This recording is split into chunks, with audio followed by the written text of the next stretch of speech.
बिस्मिल्लाहिर्रहमानिर्रहीम, अस्सलाम वालेकुम। मैं हूं जावेद इकबाल और प्रोग्राम रियासत में नाज़रीन आपको खुशामदीद कहते हैं। इख्तिताम हफ़्ता पाकिस्तान के लिए एक इत्मीनान बख्श खबर और अच्छी खबर ये थी कि फैटफ ने जो पाकिस्तानी इक़दामात थे, एक तो टेरर फाइनेंसिंग के हवाले से और दूसरा मनी लॉन्ड्रिंग के हवाले से, उस पर जितने भी 2 एक्शन प्लान्स थे और 34 नुकात थे, जिसमें 27 नुकात टेरर फाइनेंसिंग के हवाले से थे, 7 नुकात उसमें मनी लॉन्ड्रिंग के हवाले से थे। पाकिस्तान ने जो गुज़िश्ता सालों में इक़दामात किए हैं उसको तस्लीम किया और इन नुकात को तस्लीम करने के बाद जो पाकिस्तानी काविशें हैं, पाकिस्तान में जो कानून साजी हुई है उसको तस्लीम करने के बाद इस बात के कवी इम्कानात हैं कि पाकिस्तान ग्रे लिस्ट से बाहर आ जाएगा। लेकिन जाहिर है कि अभी एक और जो फॉर्मेलिटी से पाकिस्तान को गुजरना है वो है जो टास्क फोर्स है उसने ऑनलाइन ऑन साइट विज़िट करना है पाकिस्तान का, और वो जो विज़िट कहा जा रहा है उस मुतवक्के है अक्टूबर में वो विज़िट होगा। और उसके बाद जो अमली तौर पाकिस्तान ने जो कुछ किया है अमली तौर पे, फैटफ की वो टीम जो है, टास्क फोर्स है, वो जो है वो यहाँ पे ये विज़िट करेंगे और अमली तौर पे इन चीज़ों को देखेंगे। लेकिन ये गालिब इम्कान ये है कि अक्टूबर से पहले ही हो जाए, क्योंकि ये जो इक़दाम हुआ है इस पर ज़ाहिर है वज़ीर आज़म शहबाज शरीफ ने भी पूरी कौम को मुबारकबाद दी है, उन्होंने आर्मी चीफ़ को भी मुबारकबाद दी है, उन्होंने बिलावल भुट्टो ज़रदारी से जो वज़ीर ख़ारजा हैं उनसे टेलीफोन पर बात की, उस पर मुबारकबाद दी, हिना रब्बानी खर से बात की।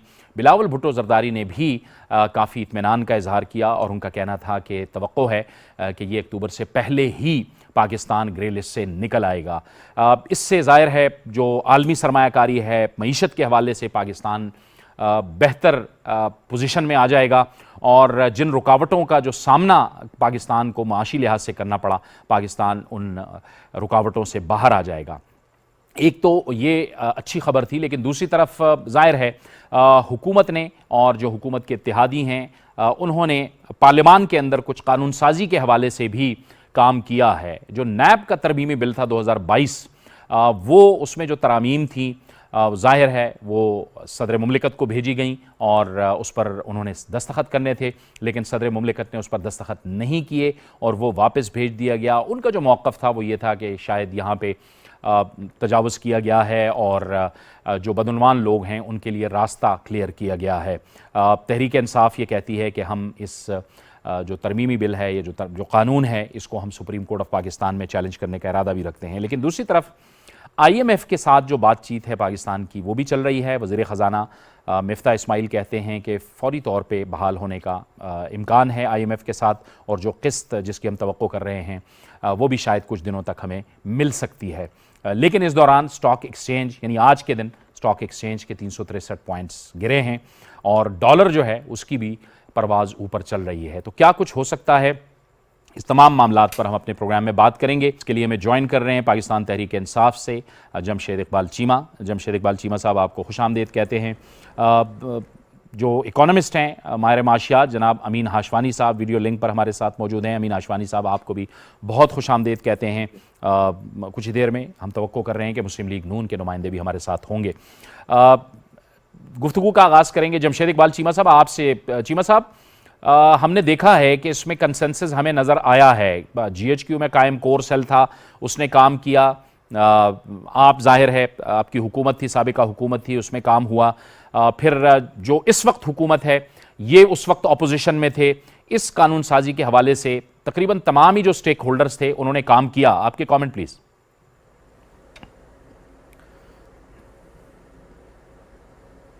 देखें, इसमें ये जो इसकी रिपोर्ट थी या इस पे जो अमल दरामद हुआ, अमल दरामद होने के बाद जो फाइनल रिपोर्ट जमा हो गई वो एंड ऑफ मार्च हो गई। एंड ऑफ मार्च हो गई तो उसी को लेके आप कह लें कि आगे यू कैन से कि अमल दरामद हो रहा है या उसका पॉजिटिव रिज़ल्ट आया है। सो इसमें ये बड़ी अच्छी बात होती कि जो जिस तरह आप बात कर रहे हैं कि मौजूदा हुकूमत का भी उसमें रोल है। ये अगर ऐसा होता तो ज़्यादा खुशी होती, सियासतदान सुरखरू होते। हम समझते हैं कि मुल्क को दरपेश मसाइल के हवाले से अपोजिशन और गवर्नमेंट एक पेज पे होती है, लेकिन अनफॉर्चुनेटली ऐसा नहीं हुआ। इनका हमेशा से ये, चूँकि इस पर मिलिट्री इस्टेब्लिशमेंट ने भी काफ़ी मेहनत की कि इकट्ठा बिठाने की और उनको ऑन बोर्ड लेने की, लेकिन नहीं हुई। अपोजिशन उस वक्त नहीं हुई थी। ये कहते थे कि ये नैब तरमीमी बिल जिसे जो आज पास हुआ है ये जिस तरह का पास इन्होंने किया, इसी तरह का बिल उस वक्त पास करना चाह रहे थे। तो ये बिल अगर आप लेके चल पड़ें, किसी बच्चे को दिखा लें, किसी थोड़े पढ़े लिखे बंदे को दिखा लें, किसी तो मतलब आप कह लें कि लो आईक्यू के बंदे को भी दिखा लें, तो कहेगा ये चोरी करने का बंदोबस्त है, ये चोरी का लाइसेंस है, तो ये तो चोरों का एनआरओ है। सो ये एनआरओ उस वक्त मांग रहे थे कि हम इस पर यू कैन से कि इस पे ये जो फैटफ है, फैटफ के कानून पे तब हम वोट देंगे अगर आप नैब के तरमीमी बिल को हमारी मर्ज़ी के मुताबिक करेंगे। तो लिहाजा उन्होंने बाईकाट किया। फिर एंड पे जाके सेनेट में हम नहीं पास करा सके, तो फिर जो मुश्तरका एक पार्लियामेंट की यू कैन से कि इजलास था, उससे पास करवाया गया। सो मैं समझता हूँ कि इनका उस वक्त तो हिस्सा नहीं पड़ा, बिल्कुल नहीं पड़ा। तो लेकिन बहरहाल मुल्क के लिए अचीवमेंट है, हमारे लिए एक पॉजिटिव बात है कि आज के दौर में चीज़ें दुनिया में ट्रांसपेरेंट हो रही हैं। जहाँ जहाँ भी इनट्रांसपेरेंट है, वहाँ पे आप कह लें कि प्रॉब्लम है, कौमों को प्रॉब्लम है, एक दाग होता है, एक स्टिग्मा है, और स्टिग्मा का एक डिसएडवांटेज होता है। वो प्राइस लेते हुए भी, ट्रेड करते हुए भी, निगोशिएट करते हुए भी, जाके अपने आप को प्रेजेंट करते हुए भी हमेशा एक स्टिग्मा के साथ आप जाते हैं, आप डिसएडवांटेज के साथ जाते हैं। लिहाजा ये एक पॉजिटिव बात है। बट इसमें इनके लिए कोई हिस्सा तलाश करना, इनके लिए कोई पॉजिटिव बात तलाश करना वो मुश्किल है, क्योंकि बात तो सच है, मगर बात है रुसवाई की कि इन्होंने उसमें हिस्सा नहीं डाला। अच्छा चीमा साहब, लेकिन इसमें चीमा साहब हमारी जो हमें इस बात का अफसोस है, और ये भी शर्मिंदा रहेंगे, इसमें जो हमारी इत्तलात हैं उसके मुताबिक जब आप लोगों की हुकूमत थी, और जाहिर है कि ये जमातें जो इस वक्त हुकूमत में हैं ये ऑपोजिशन में थे, तो हमारी इत्तलात के मुताबिक ये बात ऑफ द रिकॉर्ड थी, लेकिन हमारे पास ये खबर मौजूद है कि ऑपोजिशन ने उस वक्त के स्पीकर असद कैसर के घर में बैठ के हुकूमत के साथ मिल के इस हवाले से उन्होंने ताउन किया था। और जब ये पार्लियामान के अंदर मामला आया तो आपके वज़ीर ख़ारजा शाह महमूद कुरैशी साहब आए और उन्होंने अचानक एक कागज़ लहरा दिया जिसमें उन्होंने कहा कि ये अपोजिशन हमसे एनआरओ मांग रहा है। लेकिन दरअसल अपोजिशन ने एक किरदार अदा किया था, उस वक्त की अपोजिशन ने, जो इस वक्त हुकूमत है, जिसको आप बार बार आप यही कहते थे कि एनआरओ एनआरओ एनआरओ ले रहे हैं, एनआरओ ले रहे हैं। असल में उन्होंने आपके साथ बैठ के इस हवाले से बात की थी, और यकीनी तौर पर इसमें एस्टैब्लिशमेंट का बहुत अहम किरदार था कि हुकूमत और अपोजिशन को आपस में बिठाया हुआ था। मैं आता हूँ आपकी तरफ चीमा साहब, दोबारा अमीन हशवानी साहब की तरफ हम जाएंगे। हशवानी साहब, आप फरमाइएगा कि असल में हम देख ही रहे हैं कि ये सब कुछ होते हुए, इस लिस्ट में होते हुए, हमें जो जिन मुश्किलात से गुजरना पड़ा, आपको लगता है कि हम उन मुश्किलात से अब निकलेंगे, और क्या आसानियां होंगी हमारी मईशत के लिए? देखिए, इस लिस्ट से नेचुरली जब आप निकलते हैं तो एक पॉजिटिव न्यूज़ होती है, ट्रांसपेरेंसी की जैसे बात की गई। This is all very good. मेरी 2-3 पॉइंट्स होगी। एक तो हम इस लिस्ट में हम घुसे क्यों, to start off with, right. हमारे इंटरनल गवर्नेंस सही नहीं थे, हमारे ट्रांसपेरेंसी के इश्यूज थे, हमारे और बहुत सारे इश्यूज थे। हमने अपना घर सही नहीं किया था, तो नौबत क्यों I is the fundamental question. इसी तरह अगर आप बात करते इस्टेब्लिशमेंट में ने गवर्नमेंट एंड ऑपोजिशन को अगर बिठाया, मैं अगेन सवाल करूंगा कि इस्टेब्लिशमेंट की जरूरत क्यों पड़ी, क्योंकि गवर्नमेंट एंड ऑपोजिशन कभी भी कोऑपरेट नहीं करती है, ये दोनों अपनी दुकानें चमकाती है। जब गवर्नमेंट ऑपोजिशन में होती है, करंट गवर्नमेंट, तो वो बिल्कुल ऑपोजिशन का टोन होता है। जब पीटीआई ऑपोजिशन में आई तो उसका बिल्कुल ही ऑपोजिशन का हो जाता है। द पॉइंट इज कि सर्टन थिंग्स होती है वो एक नेशनल इंटरेस्ट में होती है, B it economy, B it certain global strategic issues होते हैं।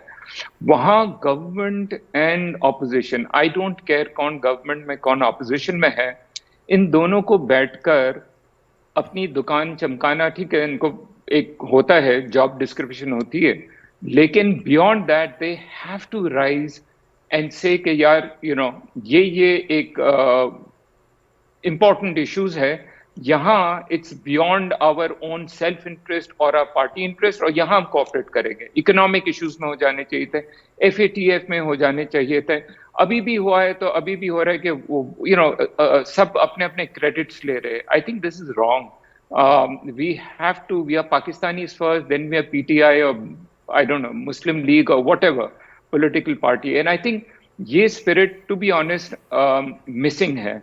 लाइक आई सेड कि जब गवर्नमेंट में होती है तो गवर्नमेंट टॉक्स अबाउट कि हमें साथ मिलके कोऑपरेट करना चाहिए, जब वो ऑपोजिशन में चले जाती तो अगेन टांगे खींचना एक दूसरे की शुरू हो जाती है, तनकीद करना। सो अगेन एंड बात भी हुई थी कि भी इकोनॉमिक चार्टर, में हमेशा आके कहता हूं कि आप एक इकोनॉमिक चार्टर बनाएं, all the political parties, and अगर एस्टैब्लिशमेंट को लाना है सो बी इट, लेकर आए all the stakeholders, business community, everyone should be there, the civil society should be there, एक इकोनॉमिक चार्टर बन जाए, गवर्नमेंट आए गवर्नमेंट जाए, वी डोंट केयर, ये एक चार्टर है, इस पर आपको कायम रहना है। एंड जो अगर गवर्नमेंट ऑपोजिशन में जाए, ऑपोजिशन वाली गवर्नमेंट बने, इस चार्टर को आप डिस्टर्ब नहीं करें। And the reason for that is continuity of policy, continuity of reform करना बहुत जरूरी है। और इसको इम्प्लीमेंट करना, जब आप स्ट्रक्चरल रिफॉर्म्स की अब बात करते हैं, ये बड़ी मुश्किल चीज होती है। वाई? बिकॉज इसमें बड़े आपको अनपॉपुलर मेजर्स आपको लेने पड़ते हैं।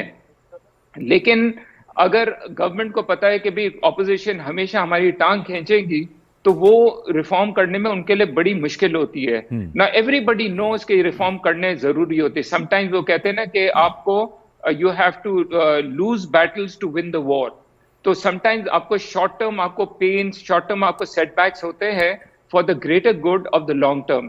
एंड पाकिस्तान का अगर एक चीज अगर आपकी फेलियर हुई है, आई वुड से कि यही हुई है कि हम जो नेसेसरी रिफॉर्म्स हम नहीं कर सके हैं बिकॉज ऑफ पॉलिटिकल इकोनॉमी हम चल रहे हैं। एंड इसकी वजह से हम इवन FATF में why did establishment had to get in between कि भी दोनों को सुलह कराए, भाई आप साथ मिलके, खुदा के वास्ते मुल्क का सवाल है, आप साथ करें। So this should happen automatically and this is a political failure in my opinion. ठीक है, शकील अवान साहब मुस्लिम लीग नून से हमें ज्वाइन कर रहे हैं टेलीफोन लाइन पे। शकील अवान साहब, आपको खुशामदीद कहते हैं। शकील अवान साहब, सवाल हम यहाँ ये उठा रहे थे कि ज़ाहिर है FATF की लिस्ट से तो हम निकल जाएंगे, लेकिन एक तो जैसे अमीन हाशवानी साहब ने भी फरमाया कि एक तो क्रेडिट लेने पे भी ज़ाहिर है कि वो हो रहे हैं, एक जमात कह रही है, दूसरी जमात कह रही है। हमने एक चार्टर ऑफ इकॉनमी की बात की थी और शहबाज शरीफ साहब ने जब वो अपोजिशन में थे तो उन्होंने ये बात की थी। तो आपको लगता है कि हम अब आपकी जमात हुकूमत में है, इत्तेहादी हुकूमत में हैं, आप लोग इसको एक चार्टर ऑफ इकॉनमी लेके और अपोजिशन के साथ, जो कि तहरीक इंसाफ है, अगरचे कि वो तो एहतजाज कर रही है, लेकिन आप इस मामले को आगे ले जा सकते हैं चार्टर ऑफ इकॉनमी को? देखिए, गुजारिश है कि मैं अभी चीमा सर की गुफ्तगू भी, पहले तो मैं FATF की बात की ना, तो मैं गुजारिश करूं कि चीमा सर से कि बस कर दें। आपका चूरन जो है ये NRO वाला, ये जितना बिकना था बिक गया, अब लोग तंग आ गए हैं इस चूरन से ना।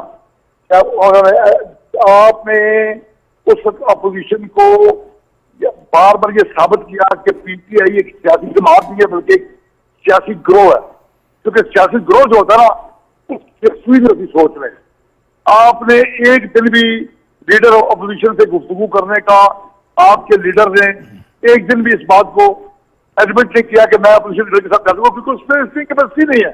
उसने ये नहीं बताया कि मैं क्यों नहीं बैठ सकता इसके सामने, मैं क्यों नहीं बैठना चाहता। और तुम याद करें जब ताजे सरखराब मियाँ शहबाज शरीफ साहब ने जो बात अभी आपने फरमाई थी, मैं उसको दोहरा रहा हूँ कि उन्होंने एक ऑफर की कि आओ बैठ के मिसाके मैशत करते हैं। अगर मिसाके मुल्क में किया था, मैं आज मिसाके मैशत की जरूरत है।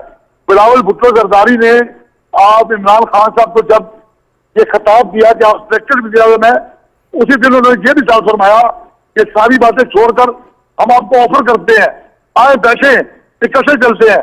लेकिन आप चूंकि आप अगर अपोजिशन को मान लेते उस वक्त शायद आपने अपोजिशन में बैठने का ताकत भी होती है। आज आप क्यों नहीं बैठ रहे अपोजिशन में? आप अपोजिशन लफ्ज ही आपकी जमहूरियत यह है कि आपकी जमहूरियत में अपोजिशन लफ्ज है ही नहीं, आपकी डिक्शनरी में ही नहीं है। रह गया ये सवाल कि हम आज भी अपनी इस बात पर कायम है कि आज मुल्क ये तकाजा करता है, मुल्क की 22 करोड़ आवाम, मुल्क की बकौर सलामती इस बात का तकाजा करती है कि हम एक सारी उनहोल जाके एक मिसाके मैशत करें, हम सारे इकट्ठे बैठे, ये वतन हमारा है। लेकिन यहाँ अगर कल ये लोग थे PTI वाले, उससे पहले पीपल्स पार्टी थी, उससे पहले मुस्लिम लीग नून थी, ये देखिए ये चलता रहेगा निजाम। अगर मुल्क रहेगा तो जमातें भी रहेंगी, इक़्तिदार भी आता जाता रहेगा। लेकिन PTI की सोच तमाम सियासी जमातों से मुख्तलिफ इसलिए इनको सियासी पनीरी में इनकी तरह ही नहीं हुई। ये जहाँ पे परवान चले हैं वहां सियासी जमहूरियत का तलक कोई नहीं। इन्हें बस एक ही बात पता है, हम उतर के मुल्क तबाह हो जाएगा। जब ये उतरेंगे, इनकी मैशत से दिलचस्पी ये है कि जब ये उतरते हैं तो कहते हैं जो हमारा लाखों लोग जो हमारे ओवरसीज पाकिस्तानी है पैसे उन्हीं से भेजना। अब भी ये क्या कह रहे हैं, जब उम्रे पे गए कायद मोहतरम मियां शहबाज शरीफ, तो इन्होंने कहा कि देखना वहां क्या होगा। खुद ही लोगों को पहले कॉल दी, ये बातों में समझाया कि जब ये आए तो बंद करो। इसी तरह ये लोगों को कहते हैं अब पाकिस्तान में जो है ना आप जरा मरना मत भेजे। इनका क्या लेना देना भाई मैशत से, इनका क्या लेना मुल्क के इस्तेकाम से। इन्हें इक़्तिदार दे दो। ये कहते हैं हमारे पास इक़्तिदार हो तो मुल्क चलता बसता रहेगा, अगर हमें नहीं है तो हम आखिरी ऑप्शन है। ये तो अपने आप को आखिरी ऑप्शन कहते हैं ना, हमने कहते हैं आखिरी ऑप्शन। चले मैं आखिरी ऑप्शन चीमा साहब के पास रहेगा, ये कायम रहने के लिए बना इंशाअल्लाह। ठीक है चीमा साहब आप फरमाइए कि देखें ये एक तो एक रियलिटी तो है कि जब आप हुकूमत में थे तो जब आप कानून साजी की बात करते थे तो आप ऑपोजिशन को दावत तो देते थे फवाद चौधरी साहब, लेकिन उसके साथ साथ आपकी तरफ से ऐसे बयानात आ जाते थे ये एनआरओ वाले या इस किस्म की बातें कि उस वक्त ये जो अब हुकूमत में जमातें हैं ये आपसे एक बार फिर दूर चली जाती थी और आपके साथ वो बैठने को तैयार ही नहीं होती थी क्योंकि आप हर चीज़ को एनआरओ के साथ जोड़ देते थे। तो एक गुंजाइश अगर आप रखते हुकूमत में रहते हुए तो मेरे ख्याल में चीज़ें बेहतरी की तरफ जा सकती थी। अभी भी आप अपोजिशन में हैं, अपोजिशन में ऐवान के अंदर वापस आएँ। आपकी एक कन्फ्यूजन तो है जमात के अंदर के, इस्तीफ़े भी दिए हुए हैं, इस्तीफ़े नहीं भी देना चाह रहे, जो मराहत हैं वो भी आपको मिल रही हैं। तो एक कन्फ्यूजन से आप निकलेंगे और एक संजीदा सियासी जमात की हैसियत से आप अपना किरदार अदा करें।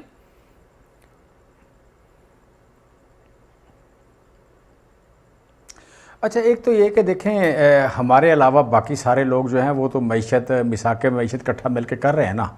सारी पाकिस्तान की पार्टीज़ जो हैं वो मिल के तो मिसाक मईशत कर रहे हैं। अच्छा, उस मिसाक मईशत का नतीजा क्या निकला कि आज आप डिफ़ॉल्ट की तरफ जा रहे हैं।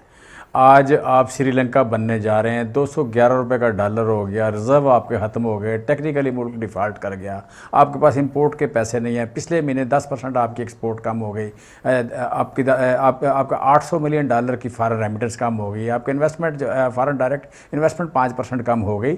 सो इकानमी फ्री फॉल गिरना शुरू हो गई, फ्री फॉल गिरना शुरू हो गई। ये है मिसाक जमहूरियत जो 11 या 14 पार्टियों ने मिल के किया।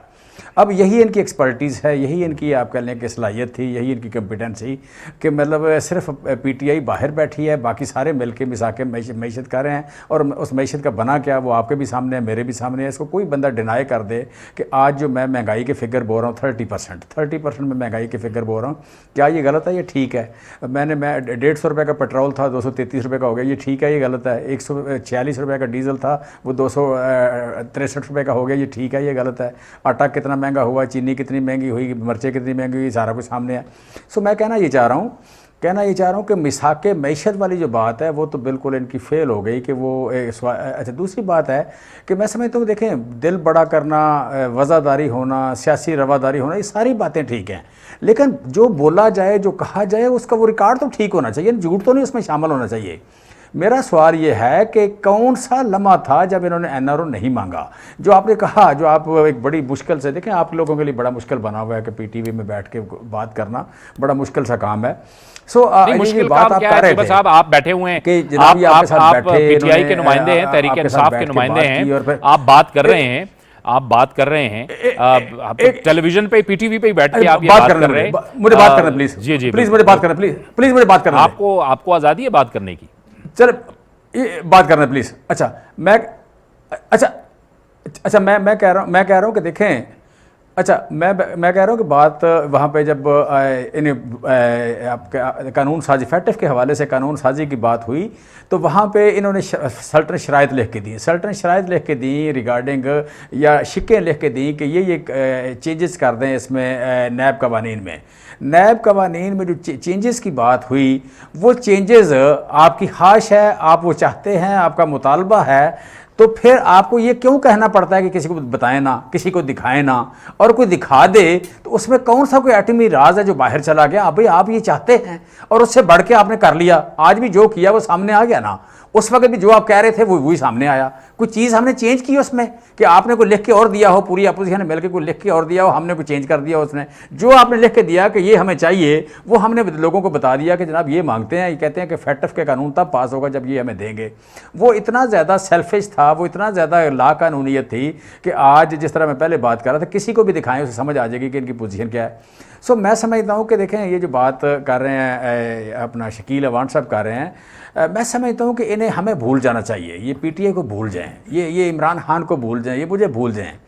ये 22 करोड़ लोगों को याद रखें, इनको लूटना बंद कर दें, ये परफॉर्म करें। ये आज से 2 महीने पहले भी तो परफॉर्म हो रहा था, आज क्यों परफॉर्म नहीं हो रहा? आज चीज़ें मतलब 3.5 साल में ये रोते रहे कि महंगाई हो गई, महंगाई हो गई। 3.5 साल में चीज़ें उतनी नहीं बढ़ी, कीमतें जितनी 2 महीनों में बढ़ गई। आप हमने 51 रुपये डीजल बढ़ाया, ये बढ़ गया ऑलमोस्ट कोई 112 रुपये बढ़ गया। हमारे दौर में टोटल जो पेट्रोल बढ़ा वो 55 रुपये 56 रुपये बढ़ा, आज वो 80 रुपये बढ़ गया। इसी तरह आटे की बात कर लें, इसी तरह घी की बात कर लें। कौन सा ऐसा प्रोडक्ट है जो हम 3.5 साल में इनके 2 महीनों से ज़्यादा बढ़ाया हो? इन 2 महीनों में महंगाई ज़्यादा हो गई और आज दुनिया के 193 मुल्कों में टॉप महंगाई जो है, टॉप द हाईएस्ट जो इन्फ्लेशन है वो हमारे पाकिस्तान में है।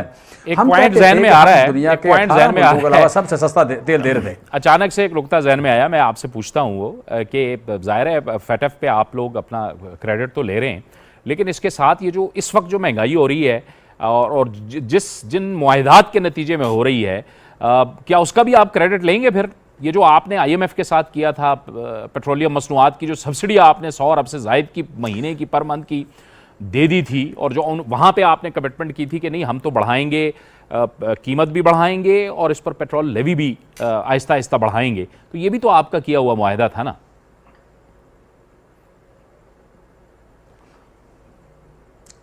अच्छा देखिए, इसमें ये जो पहली बात तो ये कि आज तक 23 मुआहदे 23 मुआहदे हुए हैं आईएमएफ के साथ पाकिस्तान में, जिनमें से 12 मुआहदे किए हैं पीपल्स पार्टी और नून लीग ने। यानी आज की पीडीएम ने 12 आउट ऑफ 23 मुआहदे इन दो लोगों ने किए हैं। उन 12 मुआहदों में से 11 मुआहदे पूरे नहीं हुए। एक मुआहदा जो पूरा हुआ वो 2016 में कंप्लीट हो गया और 17 में फिर उससे वायोलेशन हो गई। सो कभी भी इन्होंने अपना किया हुआ मुआहदा पूरा नहीं किया। मेरा सवाल ये है कि जिन लोगों ने पूरी ज़िंदगी अपना मुआहदा आईएमएफ के साथ किया हुआ कभी पूरा नहीं किया, ये हमारा मुआहदा पूरा करने के पाबंद कैसे हो गए? नॉट एट ऑल, कभी भी हाँ ऐसा नहीं है। और फिर दूसरी बात कि अगर मुआहदा मैंने किया है तो मैंने उसको पूरा नहीं किया, तो ये क्यों पूरा करना चाहते हैं?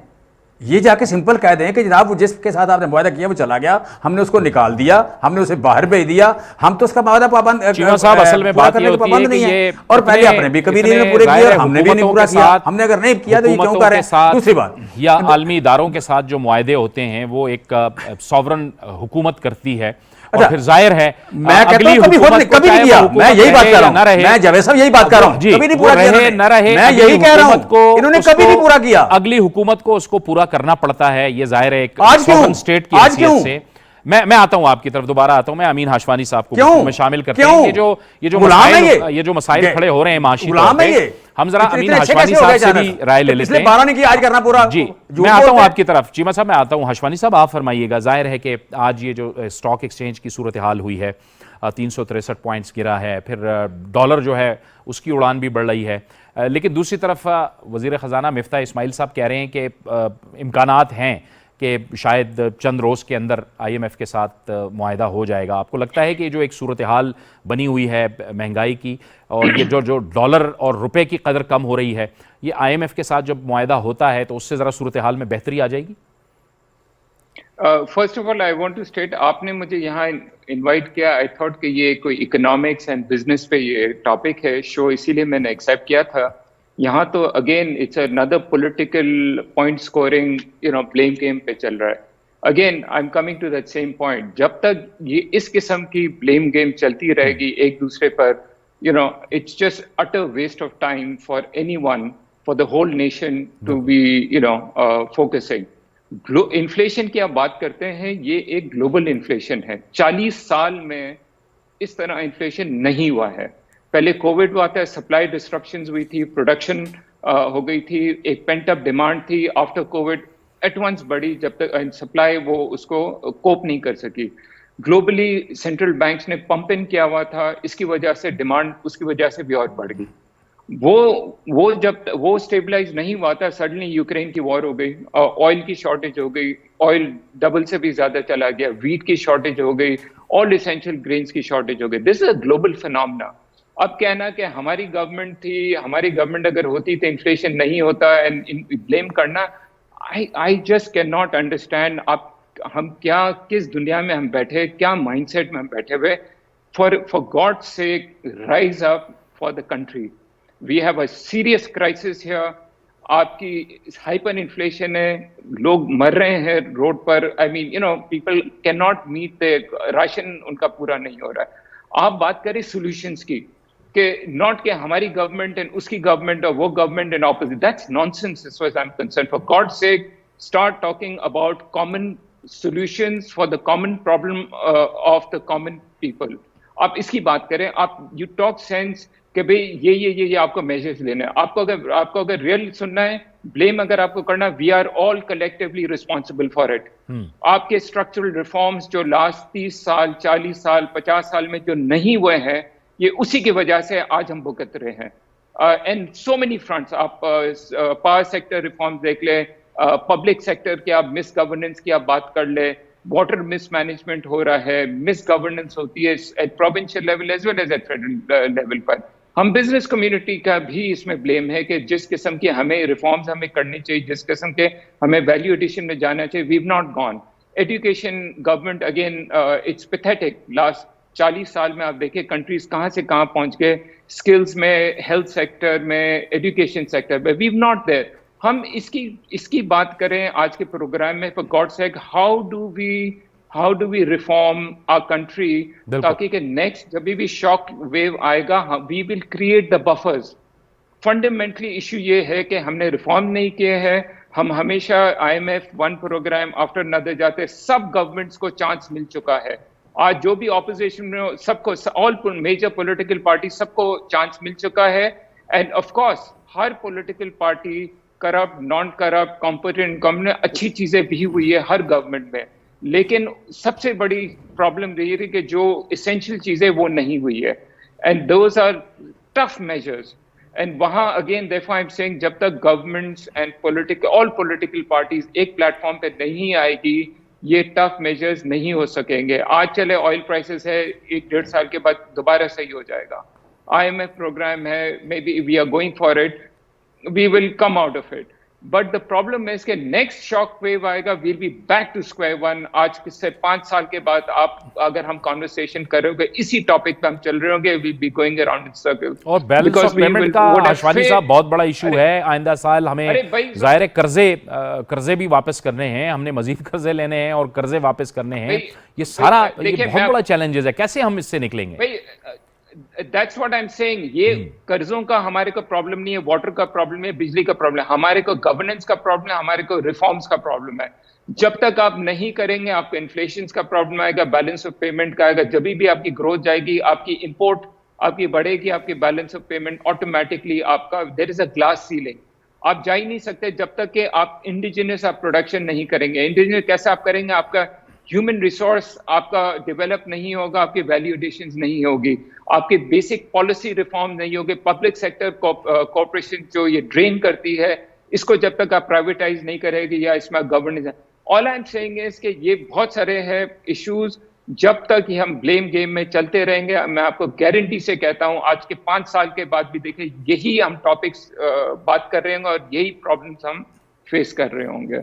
ठीक है शकील अवान साहब, हम अमली तौर पे कुछ करने जा रहे हैं। ये जिस तरह अमीन हाशवानी साहब फरमा रहे हैं कि असल में हम हर चीज़ को एक सियासी नज़र से देखते हैं और मामलात को हम पोलिटिसाइज कर देते हैं। हालांकि जो मईशत है उसका सियासत से कोई ताल्लुक़ नहीं है, चाहे पीपल्स पार्टी की हुकूमत हो, चाहे नून लीग की हो, चाहे तहरीक इंसाफ की हो।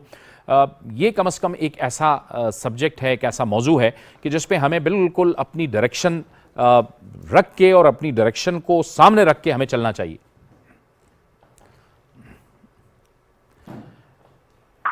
जी हम उनसे बात करते हैं। जी चीमा साहब, हम फोकस नहीं है हम मामलात में, हम हर चीज़ को पोलिटिसाइज कर देते हैं। एक संजीदगी की ज़रूरत है तमाम सियासी जमातों को, आप इससे इत्तेफाक तो करते हैं ना?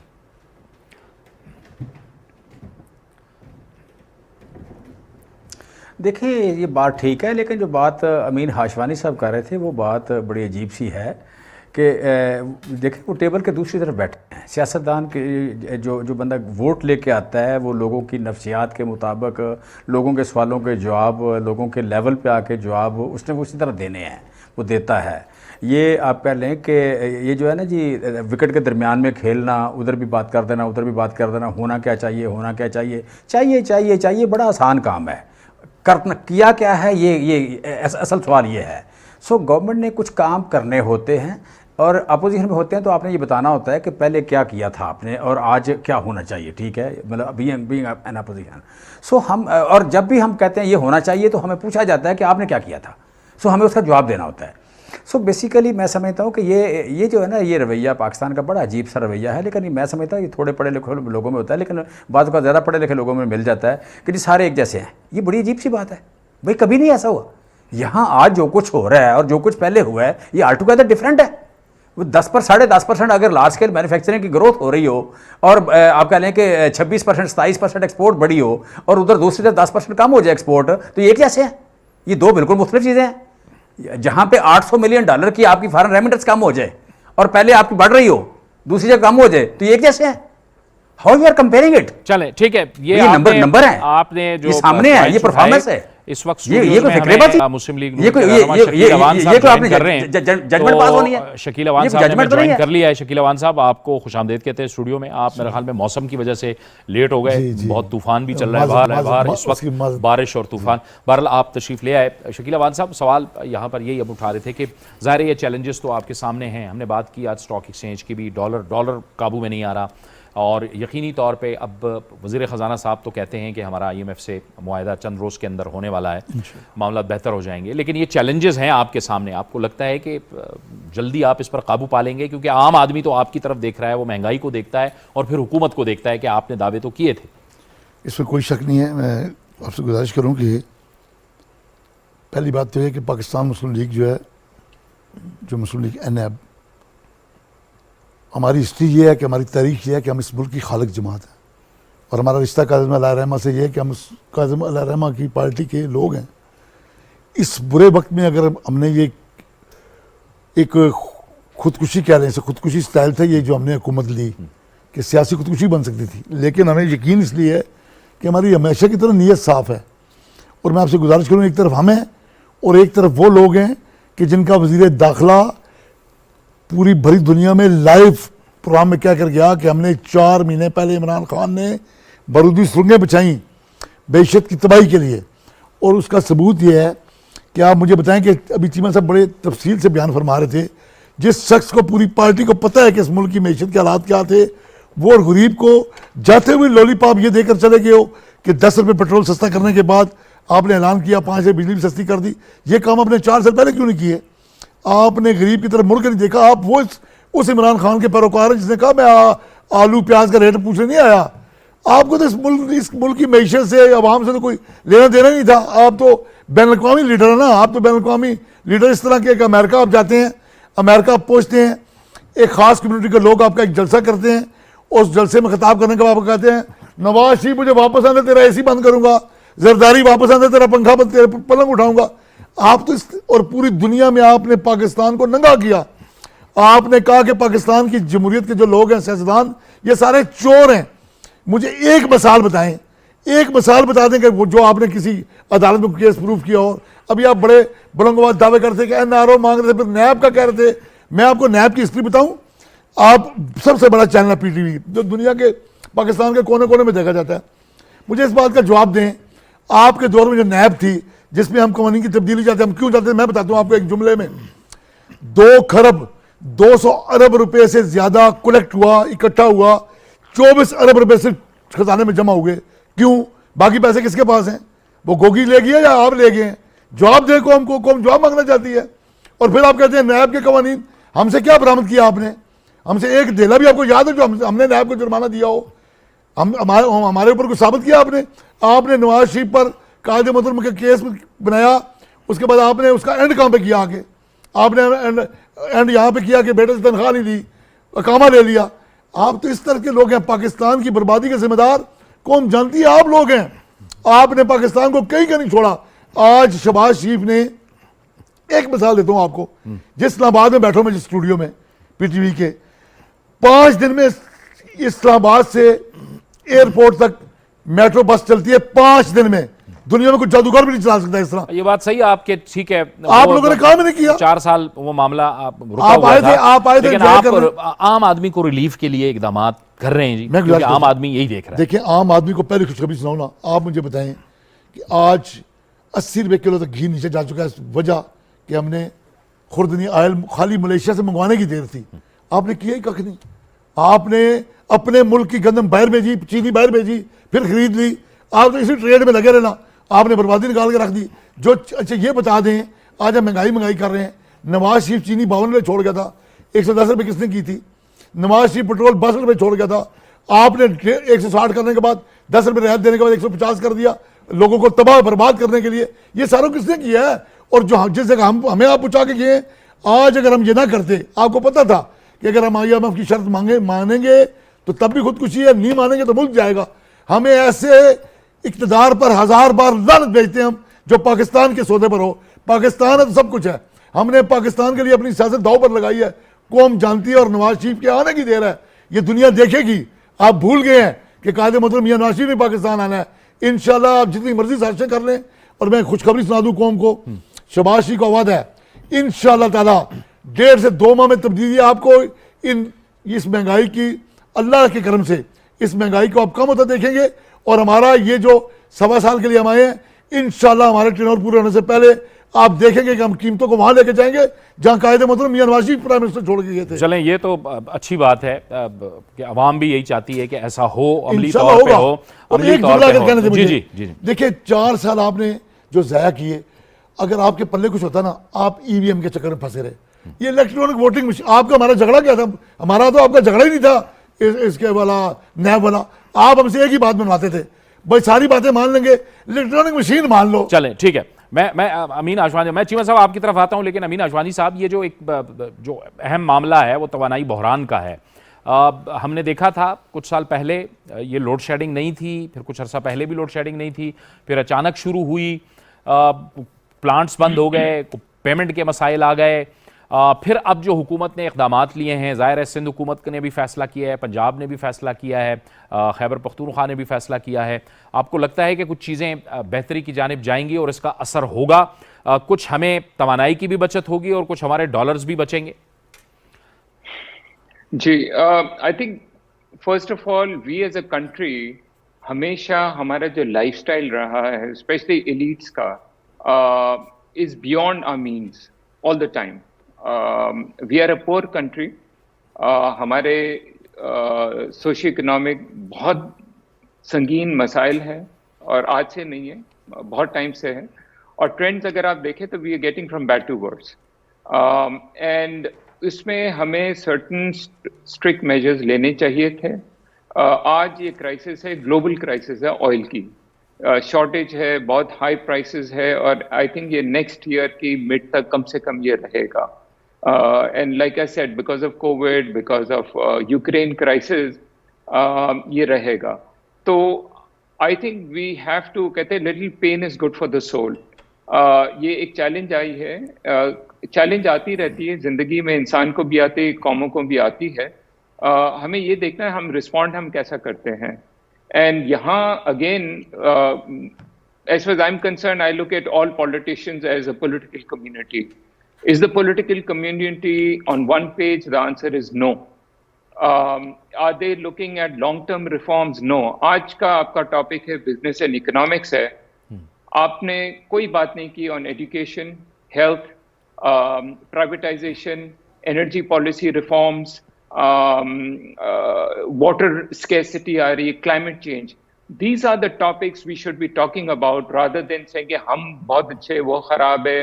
एंड ऑफ कोर्स आपके वो चीमा साहब ने तो कहा कि मैं तो कुछ जानता भी नहीं और मैं कोई प्रैक्टिकल भी बात नहीं करता हूँ, and that's fine, that is his opinion.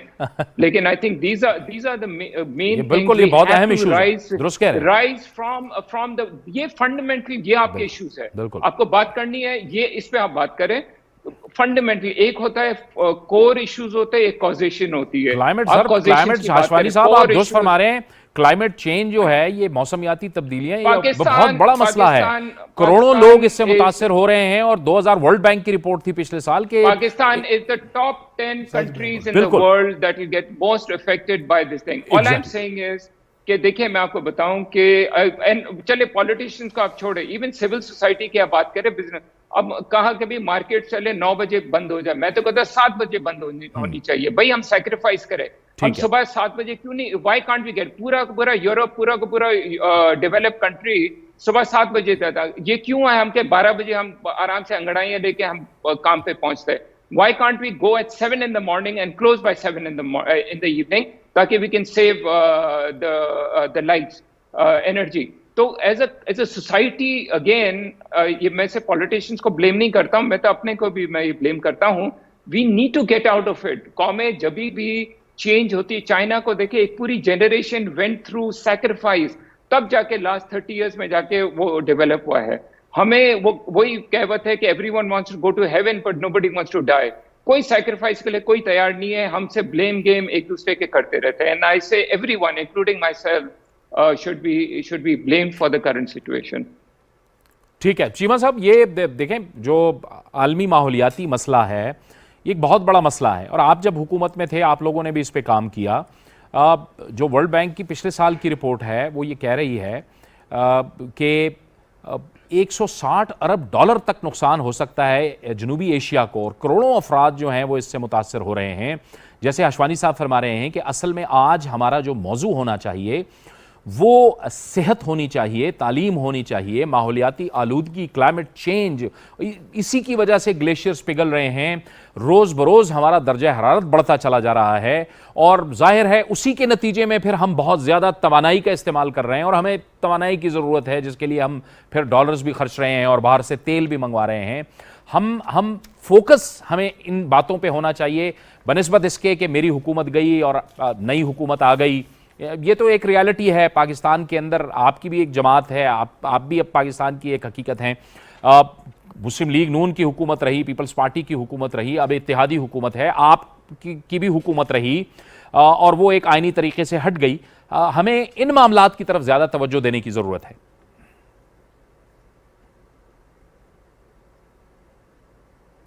देखें, ये आप कह लें कि बड़ा अच्छा हुआ अपना हाशवानी साहब ने बात की है। नॉर्मली हमारे यहाँ लोग तालीम सेहत सारे दानिश्वर यही बात करते हैं, और सारा इल्म यहीं पे ख़त्म होता है, या आगे रिफॉर्म्स पे चले जाते हैं, या आप पहले सोशल जस्टिस या फाइनेंशियल जस्टिस की बात करते हैं। मैं समझता हूँ कि इंसानी ज़िंदगी की जो पहली ज़रूरत है वो साफ़ हवा है, लिहाजा क्लाइमेट चेंज जो है this is the first thing, पहली तरतीब ये है। दूसरी जो ज़रूरत है वो साफ़ पानी है। तीसरी ज़रूरत खुराक है। इन तीन चीज़ों ने मिल के तो बच्चे को 2 साल 3 साल 4 साल का करके तालीम ने फिर शुरू होना है, ठीक है। और फिर खुराक के बगैर या माहौल, साफ़ पानी के बगैर या साफ़ हवा के बगैर कौन सी सेहत? भाई कहाँ की सेहत? क्या मेडिसिन से सेहत होती है? अस्पताल से सेहत होती है? सेहत साफ़ हवा से होती है, साफ़ पानी से होती है, ठीक है। उसके बाद खुराक पूरी हो से होती है। एक बंदे को जिसको अंडर नरिश्ड है उसकी सेहत कैसी? सो मैं समझता हूँ कि ऐसे ही मैं हाशवानी साहब ने जो बात की है, मैं चूँकि जाते रहते होंगे मुख्तलिफ जगह पे, तरतीब हाशवानी साहब से मैं रिक्वेस्ट करूँगा कि इस तरह बयान करें, साफ़ हवा, साफ़ पानी, और उसके बाद खुराक। फिर 4 साल का हो के उसने बच्चे ने तालीम पे आना है। डेफिनेटली तालीम बड़ी ज़रूरी है, बाकी सोशल जस्टिस बड़ा ज़रूरी है, लेकिन इसमें हमने काम किया है। जब देखें हमारी मजबूरी क्या है, मेरी मजबूरी, मेरा और हाशवानी साहब का डिफरेंस क्या है। मेरे बारे में, मेरी पार्टी के बारे में, मेरी हुकूमत के बारे में जो सवाल पूछेंगे मैंने उसका जवाब देना है, मैंने रिएक्ट करना है उसको, ठीक है, मैंने उसको रिस्पांस करना है। ये आपके सवालों पर डिपेंड करता है कि मैं वहाँ पर क्या बात करता हूँ। आप सवाल जिस तरह के आपके होंगे उसी तरह का मैंने जवाब देना है। सो बेसिकली अगर हमने एक अरब दरख्त लगाए, फिर 10 अरब दरख्त पर लेके चले, और हमें लीडरशिप मिली, इंटरनेशनल लीडरशिप मिली, तो हमें इससे पहले ये 72 साल या 71 साल पहले किस बंदे ने, किस हुक्मरान ने इस विजन के साथ काम किया जिस विजन के साथ ग्लोबल वार्मिंग या क्लाइमेट चेंज के हवाले से इमरान खान ने काम किया। फिर दूसरी बात कि 1958 के बाद किस बंदे ने यहाँ वाटर कंजर्वेशन की? वाटर कंजर्वेशन इमरान खान ने की, 10 डैम बनाए। फिर यह है, मैं आपको बताऊँ जिस बात का कभी जिक्र नहीं होता, वो यह है कि जो आपके कोहे सुलेमान जो शुरू होते हैं, आप कह लें यहाँ से अफगानिस्तान से शुरू होते हैं और जैकबाबाद तक जाते हैं। कोहे सुलेमान का 27 मिलियन एकड़ फीट पानी है। इस पानी को तबाही फैलाने के अलावा कभी इस्तेमाल नहीं किया गया था। मैंने यहाँ पे आप कह लें डेरा इस्माइल खान में 3 डैम, एक बन गया, 2 बन रहे हैं इस वक्त। राजनपुर में एक डैम बना। ये 27 मिलियन एकड़ फीट पानी जो है इसको इस्तेमाल करने का पहली बार हमने इसको गेज किया, उसका सर्वे किया, वहाँ पे डैम बनाए, उनका कमांड एरिया डेवलप किया और वहाँ पे इन ज़मीनों को आबाद किया जो तबाही फैलाते हैं, रोदकोइयाँ जिसे कहते हैं। सो इस पर भी हमने काम किया। तीसरी बात फूड की आ जाएं तो फूड के आप नंबर देखें कि पिछले सालों में नॉर्मली दुनिया में 1.5% ग्रोथ है ग्रेन्स की प्रोडक्शन की सालाना। पिछले आप 1940 से शुरू करें और 2022 तक आएँ तो 62 साल में जो एवरेज ग्रोथ है, बल्कि 82 साल में एवरेज जो ग्रोथ है ग्रेन्स की 1.5% है।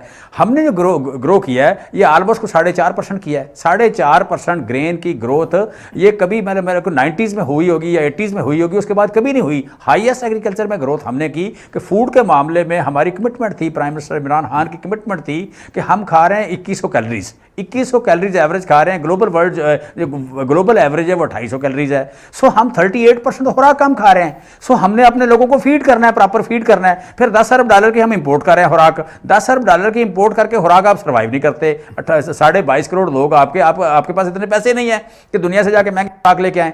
इस पर जितना फोकस, और मैं इसी का मिनिस्टर था, सो आप कह लें कि जितना फोकस इसके इमरान खान ने किया है या हमारी गवर्नमेंट ने किया है, ये तो it never happened in the माजी। सो मैं यही बात कर रहा था कि जब एक बंदे ने बहुत अच्छा काम किया और एक बंदे ने ऑर्डिनरी किया हो या बुरा किया हो तो उन दोनों को एक जैसा नहीं कहते।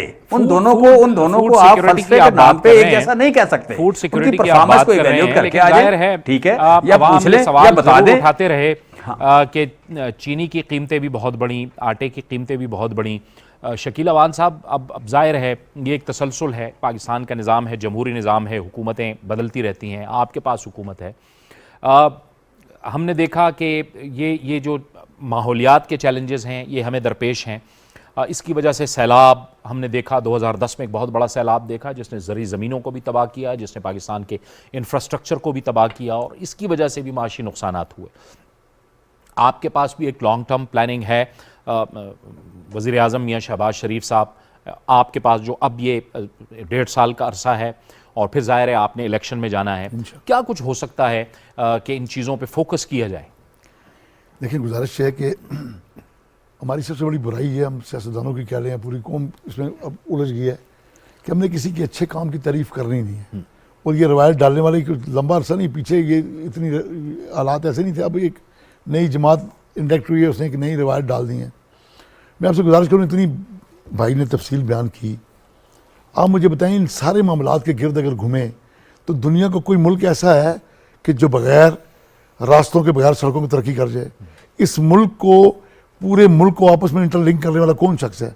खाली मोटरवे से शुरू ना करें, पक्कियाँ सड़कें सोखे पैंडे से शुरू करें और खेतों से मंडियों तक रसाई देने वाला वो मियाँ नवाज शरीफ और मियाँ शहबाज शरीफ हैं।